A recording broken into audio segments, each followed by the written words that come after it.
The first scream was the one that shattered the illusion. It was not a cry of grief, but pure, unadulterated terror, a sound so raw it seemed to tear the very fabric of perfumed air in the women's quarters. For me, Ankh, a handmaiden of the great royal wife, that scream was the end of the world. We had all been living in a gilded cage, us servants, fan-bearers, and weavers, tending to the Pharaoh's court. We enjoyed the reflected light of the sun god, sun on earth, Pharaoh Menkaure, a god who now lay cold and still in his bedchamber, his ka having begun its perilous journey to the afterlife. The wailing had begun at dawn when the high priest of Ta emerged from the royal chamber, his face ashen, and declared the sacred words, "The falcon has flown to the horizon." The city of Memphis, and soon all of Kemet, would descend into a controlled chaos of mourning. But for us, the chosen servants of the inner palace, the true meaning of those words was a secret horror whispered behind silken curtains. We knew the old stories, the ancient, brutal traditions that modern pharaohs had supposedly abandoned. We prayed they were just stories. That first scream belonged to Nefret, a lithe Nubian girl whose sole duty was to pluck the strings of her lyre each evening as the pharaoh took his wine. She was beloved for her laughter, which rang like bells. The scream came from the corridor leading to the garden pool. We rushed out, a flurry of linen dresses and wide, frightened eyes, to see two of the Medjay, the pharaoh's Nubian guards, their obsidian muscles rippling, holding her by her slender arms. She was kicking, her feet scraping uselessly against the polished limestone floor. "My lord is dead. I must go to him. I must play for his journey," she was shrieking. But the words were a mask for a primal fear. The captain of the guard, a man named Nebaman with a face like a weathered cliff, stood before her. His voice was low, devoid of malice, yet colder than a stone of the pyramids. "And so you shall, little songbird, for all eternity." He nodded to the guards. One of them produced a strip of leather. As we watched, paralyzed, he gagged her, silencing the beautiful voice that had so often pleased the God King. Her eyes, wide and white with terror, found mine for a fleeting second. They were not pleading. They were already dead, windows to the soul that had already fled the coming torment. Then they dragged her away, her muffled whimpers echoing down the hall until they were swallowed by the distant, formal chants of the priests. A frozen silence fell upon our group. The stories were true. The unthinkable was beginning. I stumbled back into quarters I shared with 5 other handmaidens. My heart was a frantic bird beating against the cage of my ribs. I looked at the others, Seisha, who arranged the queen's wigs, Knut, who mixed her perfumes, little Ipe, who was training to be a dancer. Their faces were sheets of pale linen, their kohl-rimmed eyes pools of shock. They cannot mean to do this to all of us," Seisha whispered, her voice trembling. "Pharaoh Amenhotep did not take his brewers and his bakers with him. This is a new age." "Is it?" I replied, my own voice hollow. Menkaure was old. He clung to the oldest ways. He believed his power in the afterlife depended on the completeness of his household. A household that includes us. The rest of the day passed in a blurred dread. The formal mourning rituals began. The high-pitched, ululating cries of professional mourners filled the palace, a cacophony that grated on our nerves. We were instructed to don mourning linen and ash our hair. We moved through our duties like ghosts, our ears straining for the sound of heavy, armored footsteps outside our door. It was Ipe who first voiced our only sliver of hope. "The great royal wife," she said, her small voice barely audible. "She is kind. She would not allow this. She speaks for us." Nefret, the queen, was indeed a woman of grace. She had always treated her servants with a dignity rare in the royal court. She had even taught me to read hieroglyphs, a privilege unheard of for a handmaiden. If anyone could intercede, it was she. As dusk painted the sky with the blood of the dying sun, a summons came, not from the guards, but from the queen herself. A wave of desperate relief washed over us. We were to attend her in her private chamber. We filed in, 10 of her most trusted servants. The room was dim, lit by a single oil lamp that cast long, dancing shadows. The queen sat on a simple stool, stripped of her regalia. She looked ancient, her face carved with fresh grief, but her back was straight. Her eyes, usually so warm and intelligent, were red-rimmed but dry. "My children," she began, her voice raspy from crying, "you have served me and your Pharaoh with unwavering loyalty. Your faces are as familiar to me as the lines on my own hands." We knelt before her, a gesture of both respect and supplication. "You know the traditions," she continued, the word hanging in the air like a shroud. "The high priest and the vizier, they counsel completion. They say my husband's journey to the field of reeds must be secured. They say his divine household must accompany him, whole and functioning, to ensure his glory reflects upon all of Kemet." I dared to look up. "My queen," I said, my voice steady and I felt. "We are loyal, but we wish to live. We can serve his memory with our lives, with our prayers." A single tear traced a path through the powder on her cheek. "I know, Ankh. I have argued until my throat was raw. I have called it a waste of young life, a barbarism from a darker time." She closed her eyes, a spasm of pain crossing her features. But the will of the priesthood is strong. The vizier fears chaos, a weak transition. They believe this ultimate sacrifice will bind the kingdom together, a show of strength and devotion to the old gods. "So there is no hope?" Canute whispered, her voice breaking.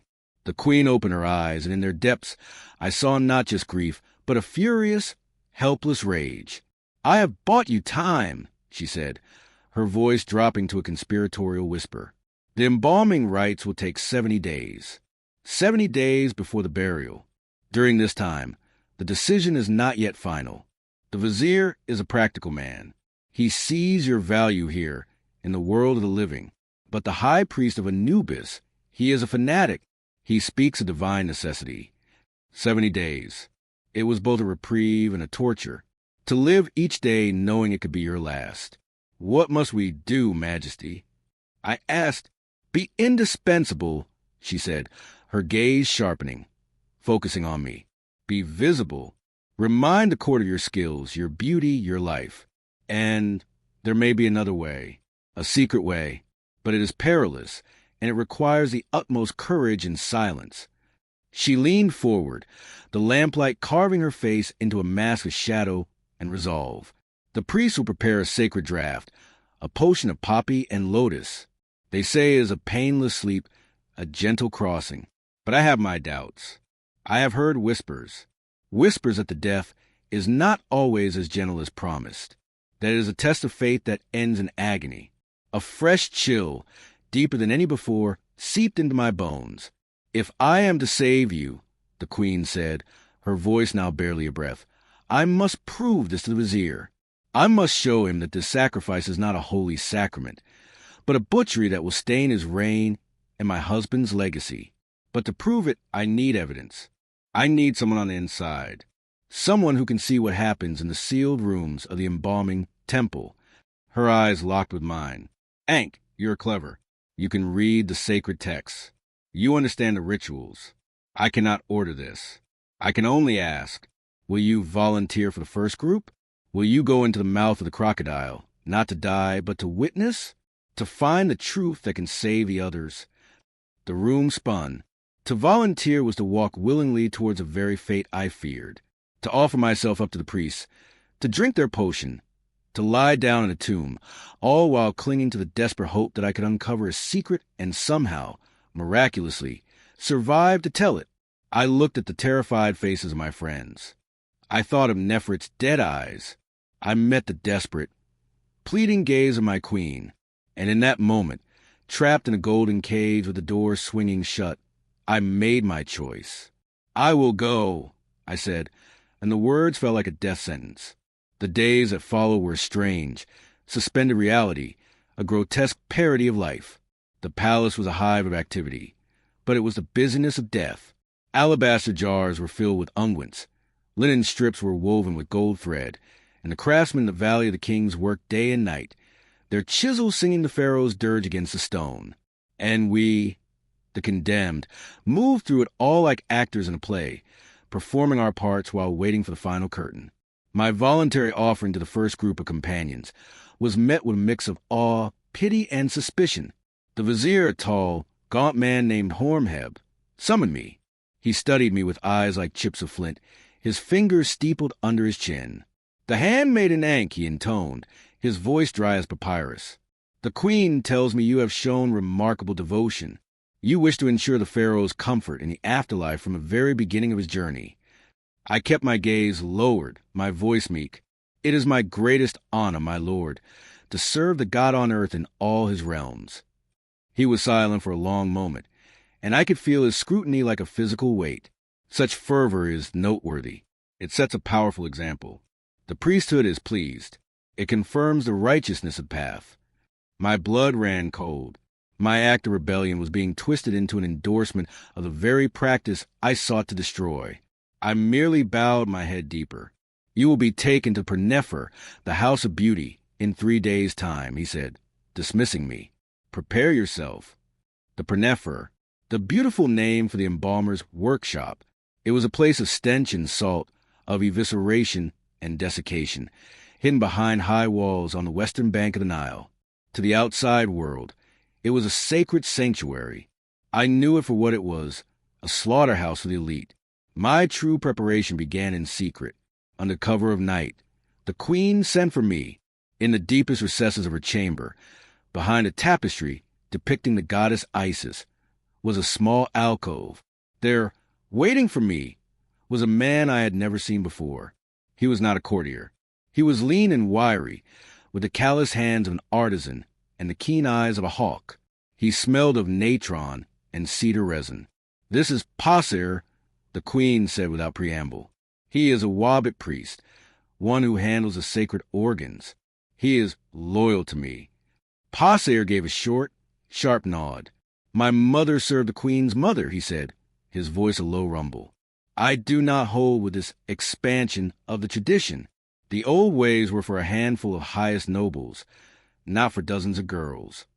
He spat the word girls like a curse. "It is waste.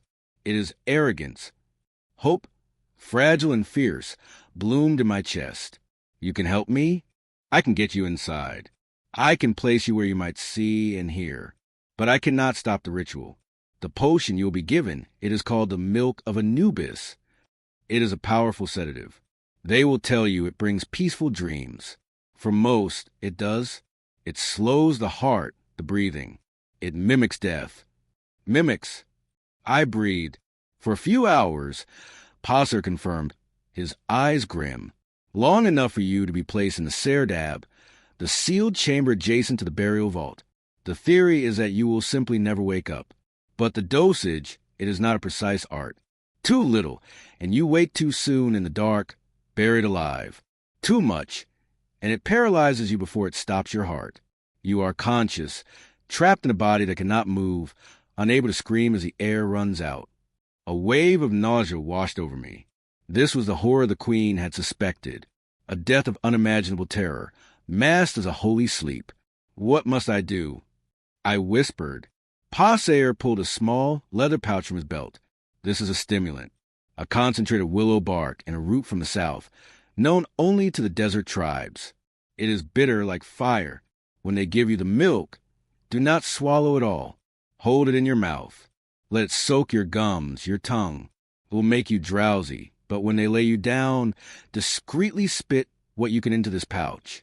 Then, as soon as you are alone, eat this paste. He handed me a small, waxy pellet. It will fight the potion. It will not wake you fully, but it will keep a thread of your consciousness alive. You will be aware. You will be able to move, if weakly. And then, I asked, my hand trembling as I took the pellet. Then you witness, the queen interjected, her voice hard. The serdab for servants is not part of the main tomb. It is a separate, smaller chamber, its entrance hidden by rubble. Passer will not be part of the sealing crew, but he knows which stones are loose. He will create a weakness. If you are strong enough, if the gods will it, you may be able to push your way out. If, Passer emphasized, it is 1,000 to 1 chance, girl. You may simply die in the dark, alone and in terror, or you may be found by the priests before you can escape. Their punishment for such blasphemy would make the potion seem a mercy. I looked at the pellet in my hand. It was no bigger than a date stone. It was a line between a silent, sanctified death and a fighting chance at life, however slim. It was a key to saving Seisha, Canute, Ipe, and all the others. I understand, I said, closing my fingers around it. The next 2 days were the longest of my life. I said no formal goodbyes.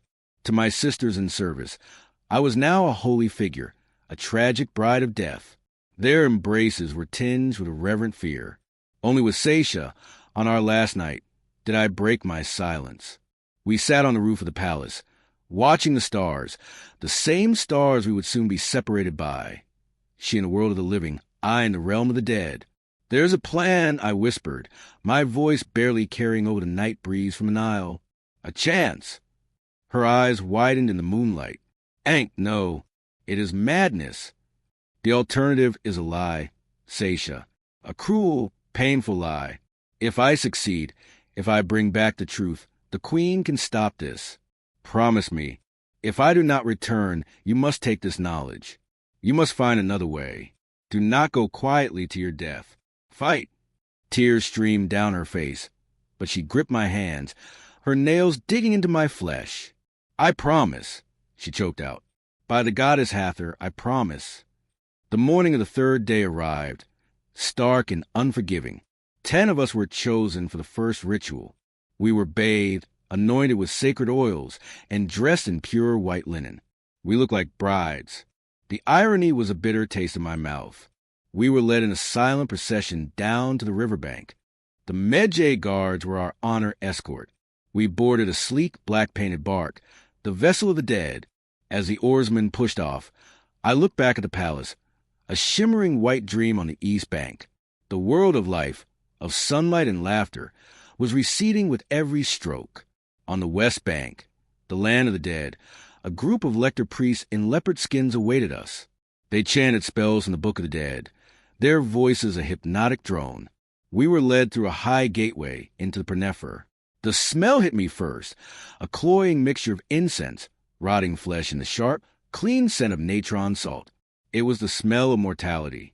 We were taken to a small, windowless chamber, lit by torches that threw frantic shadows on walls painted with scenes of Anubis tending to a mummy. A high priest stood before a low table. On it were 10 alabaster cups, filled with a milky, opaque liquid, the milk of Anubis. My heart hammered against my ribs. The leather pouch and the waxy pellet were hidden in a small fold of my linen gown, sewn in by my own hand. This was the moment, the point of no return. The priest raised his hands. "Daughters of Kemet," he intoned, his voice echoing in the stone room. "You partake of the divine essence. You shall not die, but be transformed. You shall sleep in the arms of the jackal god, and awaken in the field of reeds, to serve your Pharaoh for all eternity. Drink and know peace." He handed the first cup to the girl beside me. She was a baker's daughter, her hands still faintly smelling of dough. She looked at the liquid, her eyes full of a beatific faith. She drank it in one gulp, a serene smile on her lips. One by one they drank. Some trembled, some wept silent tears. All of them obeyed. Then it was my turn. The priest held the cup out to me. His eyes were ancient, empty pools. I took it. The liquid was cool. For the glory of Menkal, or the justified, I whispered the required response. I brought the cup to my lips, and as I tilted my head back, I let the bitter, milky fluid flow into my mouth. But I did not swallow. I held it there, a pool of death on my tongue, as I pretended to drink deeply. I felt a familiar, creeping drowsiness almost immediately, a heavy blanket being pulled over my mind. I handed the empty cup back to the priest, my movements already becoming sluggish. I let my body sag, leaning against the girl next to me, as the priest began their final chants. I turned my head slightly, and with the last of my conscious control, I let the unpalatable liquid trickle from the corner of my mouth into the concealed leather pouch, the bitter fire of it stinging my lips. Then, in the confusion of drowsy girls and chanting priests, I slipped the waxy pellet from its hiding place and into my mouth. I bit down. It was more bitter than the potion, a shocking, acrid taste that jolted my senses for a fleeting second. I swallowed the paste. The world was fading, the torchlight dimming, the chants becoming a distant hum. The last thing I felt was the strong hands of the Medjay catching me as my legs gave way. I was being carried deeper into the House of Beauty, deeper into the mouth of the crocodile. The darkness did not feel peaceful. It felt like a predator, waiting to swallow me whole. Consciousness returned not as a dawn, but as a slow, toxic tide. I was not awake, but I was no longer asleep. I was trapped in a liminal space, a prisoner in the temple of my own body. The milk of Anubis had done its work well. A leaden paralysis gripped my limbs. I could not move my arms or legs. I could not open my eyes. But I could feel, and I could hear. The first sensation was a cold, a deep, penetrating chill that seeped from the stone beneath me into my bones. The air was thick and stale, heavy with the smell of dust, dry rock, and the faint, lingering scent of the sacred unguents that had been rubbed into my skin. The second sensation was sound, a low, rhythmic scraping, like stone against stone. Then voices, muffled and echoing as if in a large, empty chamber. The last of the canopic jars for the officials. Place it beside the golden shrine. It was a voice I recognized, the lector priest from the ritual. And the servants, another voice rougher, replied, a workman, in the Serdab, quickly now. The astrologers have given us until the star of Sopdet aligns with the pinnacle to seal the outer corridor. Servants, the Serdab, they were talking about us. I focused every shred of my will on the stimulant paste fighting its war inside me. I tried to twitch a finger. Nothing. I tried to open my eyelids. They were sealed shut, perhaps by the drying unguents, perhaps by the potion's power. Panic, cold and sharp, began to pierce the drugged haze. What if Passer had been wrong? What if the dose was too strong? I was a living mind encased in a corpse, destined to feel the slow, agonizing suffocation as the air ran out. Then a miracle, a faint tingling in my right hand, a flicker of sensation like a spark in the dark. I concentrated on it, pouring all my awareness into that single point.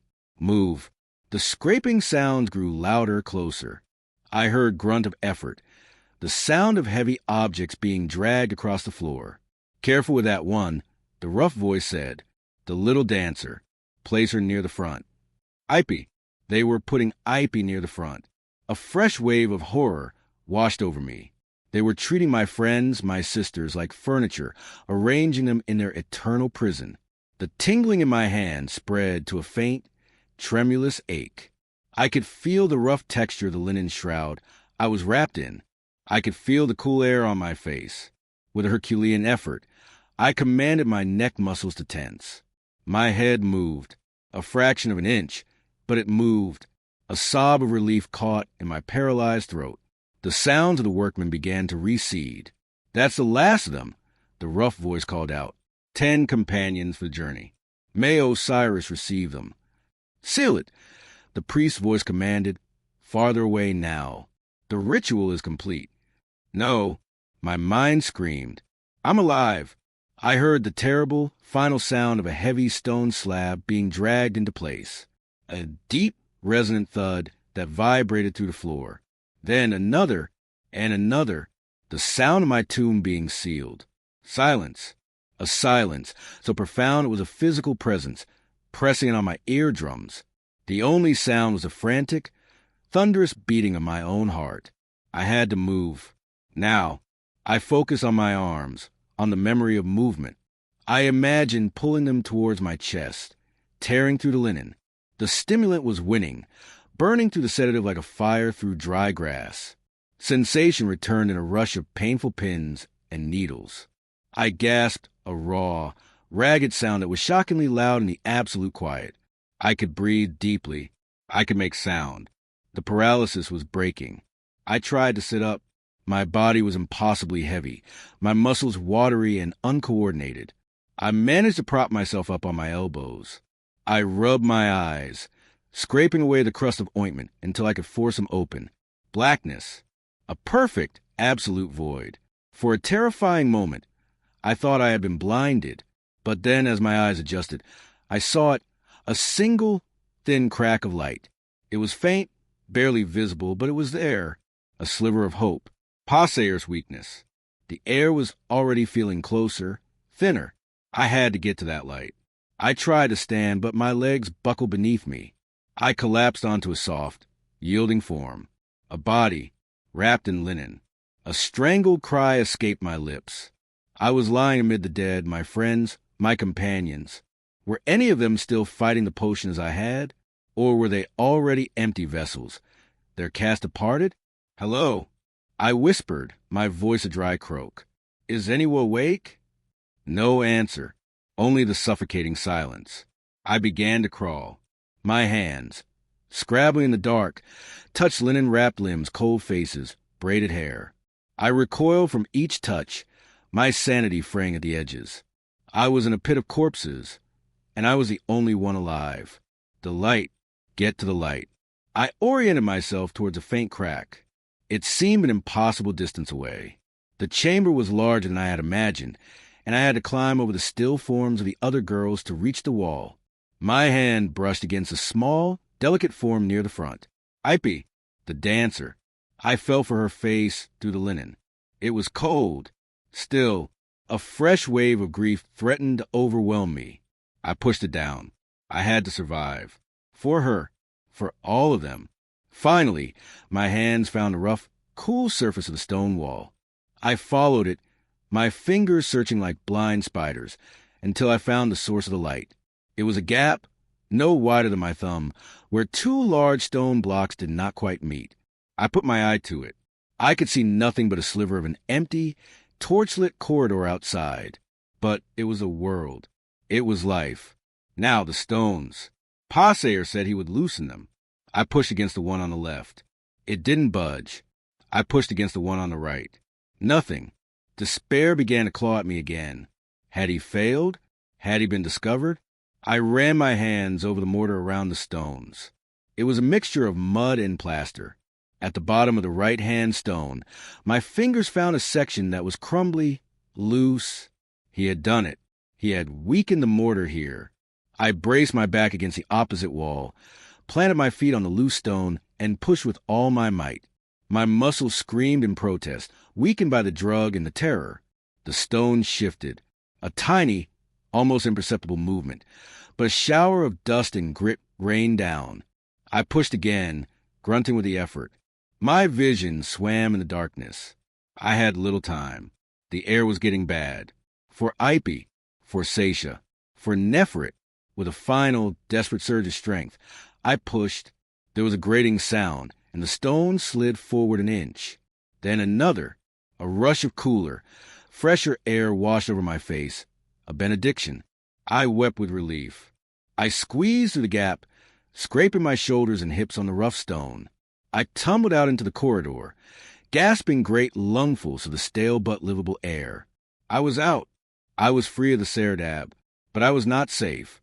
I was still deep within the tomb complex, a labyrinth of corridors and chambers carved into the heart of the mountain. And I was not alone. The sound of footsteps, slow and measured, echoed from around a corner.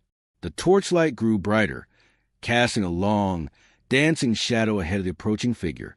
It was one of the priests, making his final rounds before the great seal was set upon the tomb's main entrance. I had escaped my coffin, only to be trapped in a larger one. And the keeper of this crypt was coming. I scrambled backwards, my linen shroud catching on the rough-hewn rock.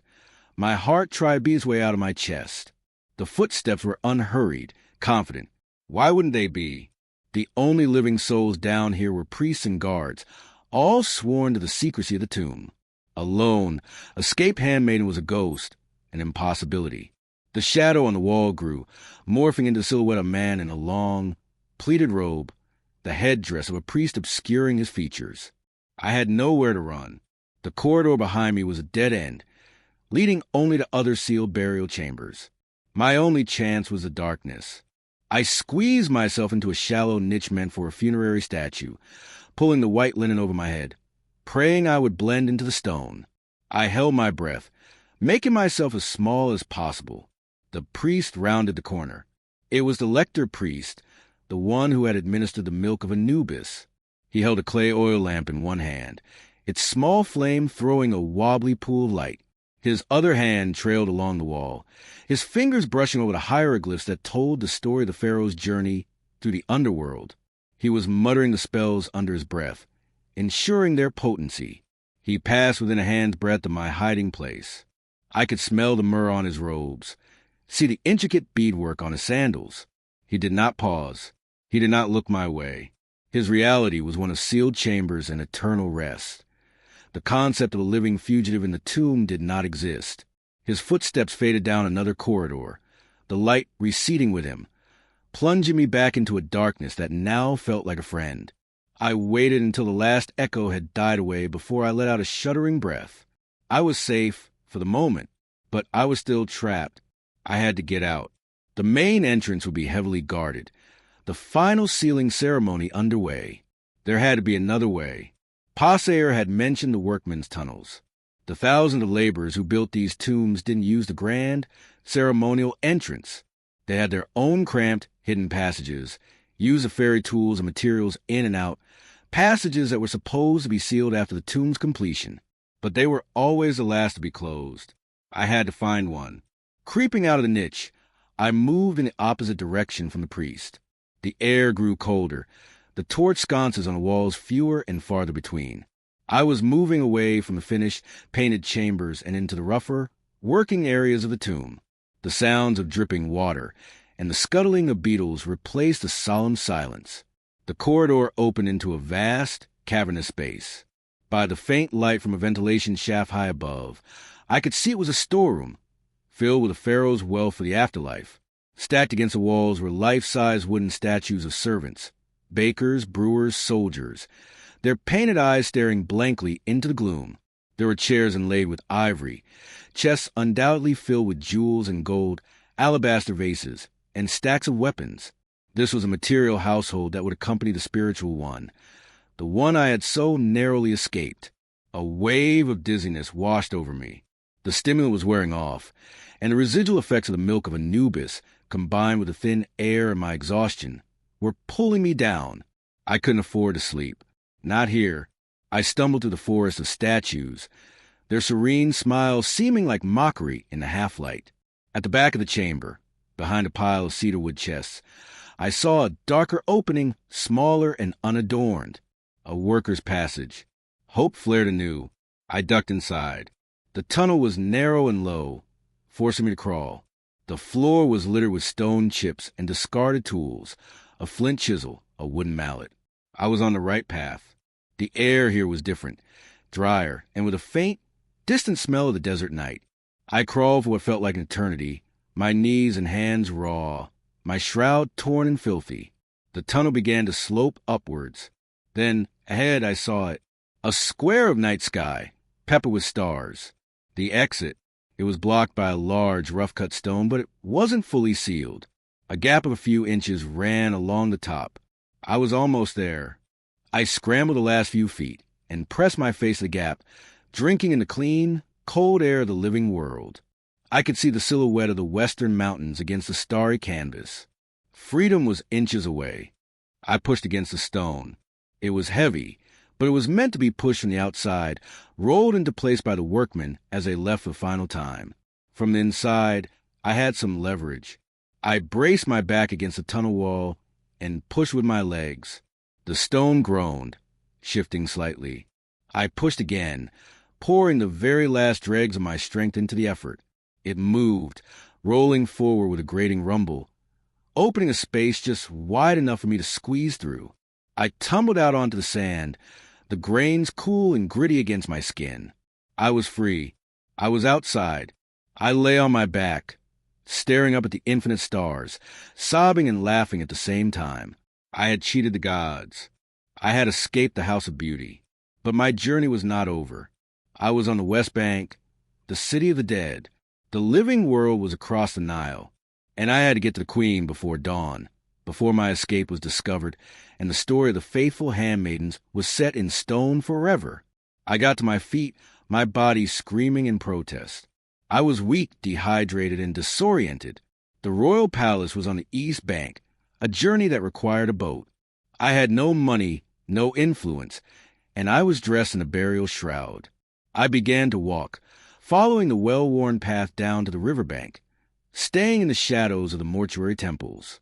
The Nile was a wide, black ribbon under moonlight, its far bank a distant line of flickering lights. Boats were moored along the shore, but they were guarded.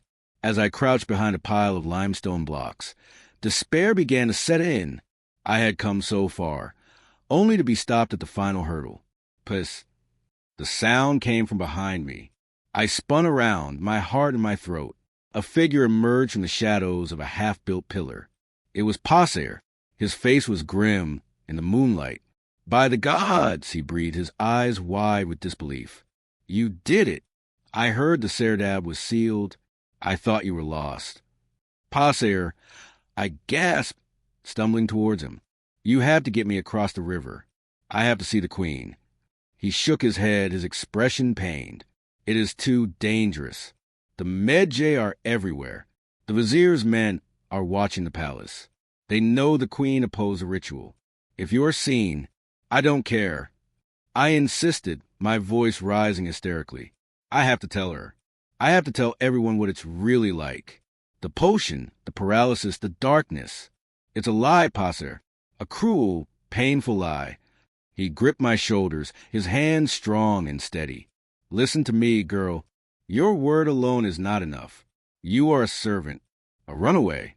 They will say you are mad, desecrated by the gods, that you are lying to save your own skin. They will silence you permanently, and your death will mean nothing." The truth of his words hit me like a physical blow. He was right. I was nobody. My story was incredible, unbelievable. Then what was it all for? I whispered, the fight draining out of me. Why did I go through all that? Why did I survive? A strange, determined light came into Passer's eyes. "For this," he said. He reached into a pouch at his belt and pulled out a small, sharp flint knife and a blank flake of limestone. "You cannot speak the truth, but you can show it."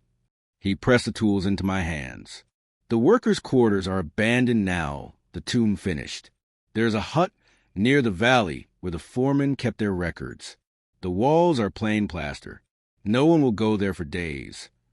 I looked at the flint and the stone, understanding dawning. "A record," I breathed. "A permanent record," he corrected. "Write your story, Ankh.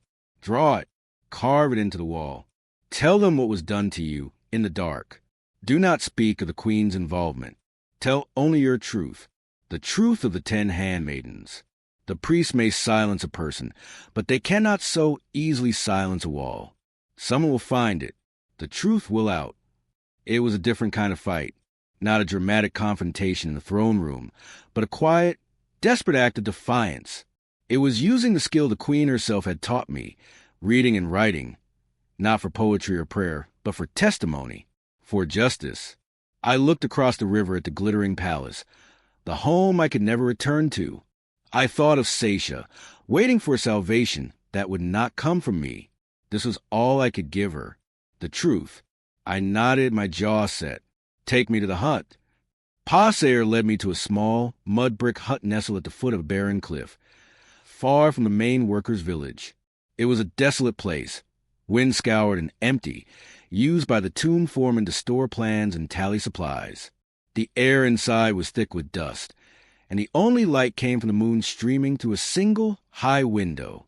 "You have until dawn," Passer said, his voice low. "I will keep watch. If anyone comes, I will whistle like a desert owl. Hide the tools and yourself." He handed me a water skin and a small loaf of bread. I must return to Pernefer before my absence is noted. "May Thoth, god of scribes, guide your hand." Then he was gone, leaving me alone in the silent, dark hut with a flint knife and a limestone flake. For a long moment, I just stood there, trembling. The adrenaline of my escape was gone, replaced by a bone-deep exhaustion and the crushing weight of my task. How could I possibly capture the horror? How could lines on a wall convey the cold terror of paralysis, the feel of a dead friend's cheek, the sound of a tomb being sealed? I looked at the blank, plastered wall. It was my papyrus. My voice. I started to draw. I began with the cup, a simple, elegant alabaster vessel. the milk of Anubis represented by a series of wavy lines inside it. Next to it, I drew a girl myself, her face a mask before serenity, but her eyes I made wide, with lines of fear radiating from them. I showed the liquid flowing into my mouth, but with a hidden stream, a dotted line, trickling into a small pouch hidden in my dress. Then the darkness. I covered a large section of the wall with the black soot from a discarded oil lamp, creating a field of utter black. In the center, I scratched out figures, 10 shrouded forms, lying still. But one of them, I drew with a single eye open, a tear carving a path through the grime on her cheek. I showed my hands, clawing at the shroud, my body contorted in a silent scream. The escape. I drew the serdab, the rough-hewn stones, the single crack of light. I drew myself, small and desperate, pushing with all my might against the stone muscles straining. I drew the moment of freedom. Tumbling out into the corridor, a look of wild relief on my face. But I didn't stop there. I had to show the truth of the others. I drew the other 9 girls. I showed Nefret, the musician, her graceful hands now still, her lyre lying broken beside her. I drew Ipe, the dancer, her body frozen in a final, elegant pose, forever stilled. I gave them names, scratching their hieroglyphs beneath their images. Nefret, Ipe, Canut. I was not just survivor. I was their witness. I was their scribe. My hand cramped.